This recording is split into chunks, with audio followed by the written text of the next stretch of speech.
Imagine a place where the sheer scale of destruction is so catastrophic, it would take decades for the environment to recover, and the echoes of war would still be felt today. Welcome to Truk Lagoon, a remote atoll in the Caroline Islands, a location that played host to one of the most devastating naval battles in the Pacific Theater during World War II. In the early 1940s, Truk Lagoon was the Imperial Japanese Navy's fourth-largest base, housing over 60 ships and 250 aircraft, and serving as a vital strategic outpost, enabling Japan to control the surrounding waters and maintain a grip on the region. As the war raged on, Truk Lagoon became a priority target for the United States, who saw the base as a significant threat to their plans for island hopping and the ultimate invasion of Japan. Codenamed Operation Hailstone, the U.S. Navy devised a daring plan to launch a surprise attack on the heavily fortified base, aiming to cripple the Japanese naval presence and pave the way for the Allied advance. The stakes were high, and the risks were greater still. Over 40,000 Japanese personnel were stationed on the atoll, and the defenders were determined to fight to the last man. The U.S. Navy assembled a formidable task force, comprising 5 aircraft carriers, 6 battleships, and numerous smaller vessels, all of which were crewed by thousands of sailors, airmen, and marines. As the task force approached Truk Lagoon, the tension mounted, and the clock was ticking. The U.S. had to strike before the Japanese could reinforce their defenses or launch a counterattack.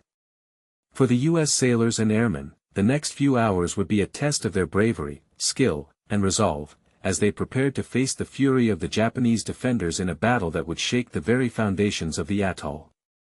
The stage was set for a maelstrom of destruction, and the fate of Truk Lagoon hung precariously in the balance.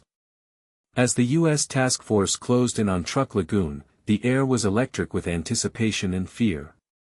The sailors and airmen knew they were about to face one of the most heavily fortified Japanese strongholds in the Pacific, a bastion of steel and concrete that had been designed to withstand even the most intense bombardment.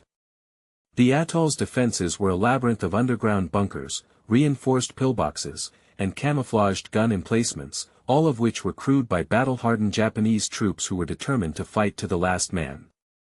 The U.S. Navy's intelligence estimates suggested that the Japanese had amassed a formidable arsenal of artillery, including 200mm guns, 150mm howitzers, and a plethora of smaller anti-aircraft and anti-ship guns, all of which were trained on the approaching U.S. fleet.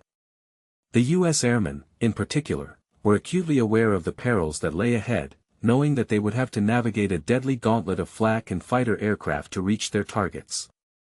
As the U.S. carriers launched their first wave of aircraft, the tension on board reached a fever pitch, with pilots and aircrew scrambling to get to their planes, don their gear, and take off into the unknown. The clock was ticking, and the U.S. had to strike before the Japanese could reinforce their defenses or launch a counterattack. Every minute counted, and the fate of Truk Lagoon hung precariously in the balance.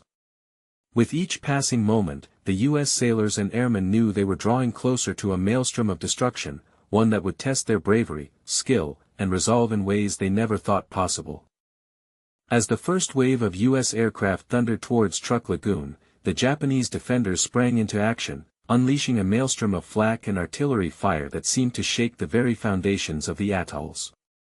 The U.S. pilots, their hearts racing with anticipation and fear, plunged headlong into the fray, their planes shuddering and bucking as they rode the waves of exploding shells and screaming bullets. The air was a kaleidoscope of chaos, a mad whirl of steel and fire that threatened to consume everything in its path. And yet, despite the overwhelming odds, the U.S. airmen persevered, their training and skill honed to a razor's edge as they bore down on their targets with relentless precision. The Japanese, however, were far from defeated, and their gunners, fueled by desperation and duty, fought back with every ounce of strength they possessed. The battle was a clash of titans, a struggle for supremacy that would leave only one side standing. But just as it seemed the U.S. was gaining the upper hand, disaster struck. A group of Japanese fighters, hidden away in the lagoon's labyrinthine recesses, suddenly burst forth, their cannons blazing as they tore into the U.S. formation with deadly intent. The U.S. pilots, caught off guard, scrambled to respond, their planes twisting and turning in a desperate bid to evade the marauding enemy. The outcome hung precariously in the balance, as the U.S. Navy's most daring operation teetered on the brink of catastrophe. As the Japanese fighters ripped through the U.S. formation, the Americans suffered a staggering 21 aircraft losses in a matter of mere minutes, the pilots' screams echoing through the radio waves as their planes disintegrated around them, the once steady voice of the squadron's commander now laced with desperation as he shouted warnings and orders to his scattered flock. The Japanese, sensing victory within their grasp, pressed their advantage, their gunners pouring a withering fire into the fray, the very air seeming to shimmer and writhe under the intense barrage. And yet, even as the U.S. pilots stumbled and fell, their comrades refused to yield, fighting back with every ounce of skill and fury they possessed, their planes shuddering and groaning as they absorbed the punishment, their cannons blazing in defiance as they bore down on the enemy with unyielding determination. The battle had become a maelstrom, a churning vortex of steel and fire that threatened to consume everything in its path, the very outcome hanging precariously in the balance as the U.S. Navy's most daring operation teetered on the brink of catastrophe. You, the viewer, can only imagine the sheer terror that gripped the hearts of those brave airmen, their lives hanging by a thread as they struggled to survive the inferno that surrounded them, their planes mere fragile shells of metal and wire, vulnerable to the slightest misstep or miscalculation, and yet, even in the face of such overwhelming odds, they persevered, driven by a fierce determination to complete their mission, no matter the cost. As the battle raged on, the U.S. Navy's relentless onslaught finally began to take its toll on the Japanese forces, their defenses slowly crumbling under the unyielding pressure. The air was thick with the acrid smell of smoke and burning fuel, the once pristine waters of Truk Lagoon now a churning, oil-slicked expanse of devastation, as if the very fabric of the island itself was being torn asunder.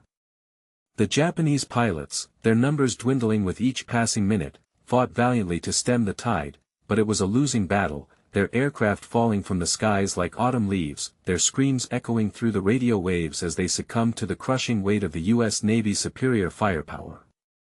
And yet, even as the outcome of the battle became increasingly clear, the U.S. airmen refused to relent, their determination to complete their mission burning brighter with every passing moment, their planes a blur of motion as they tore through the skies, their cannons blazing in a frenzied crescendo of steel and fire that left the Japanese defenses reeling. As the clock ticked down, the tension mounted, the U.S. Navy's pilots knowing that every second counted, every bomb dropped, every bullet fired, bringing them closer to their ultimate goal, the destruction of Truk Lagoon's formidable defenses, and the crippling of Japan's naval power in the Pacific. The battle was far from over, but one thing was certain, the U.S. Navy had gained the upper hand, and they would stop at nothing to press their advantage, to ensure that the enemy would never again pose a threat to their dominance of the seas.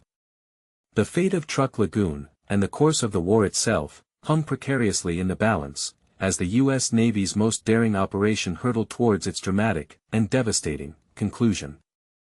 As the last remnants of Japanese resistance crumbled beneath the relentless onslaught, the U.S. Navy's pilots and sailors could finally begin to grasp the magnitude of their achievement. Operation Hailstone had dealt a crushing blow to Japan's naval power, one from which it would never fully recover.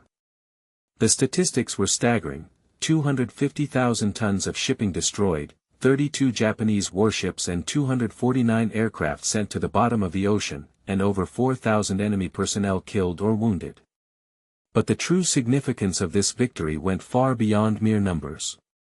For the U.S. Navy, Operation Hailstone marked a turning point in the war, a moment when the tide of battle finally began to shift irreversibly in their favor. The Japanese, on the other hand, would never again be able to challenge American dominance of the seas. As the U.S. Navy's ships and planes withdrew from the battlefield, they left behind a smoldering ruin, a testament to the devastating power of the world's greatest naval force. And yet, even as they celebrated their triumph, the U.S. sailors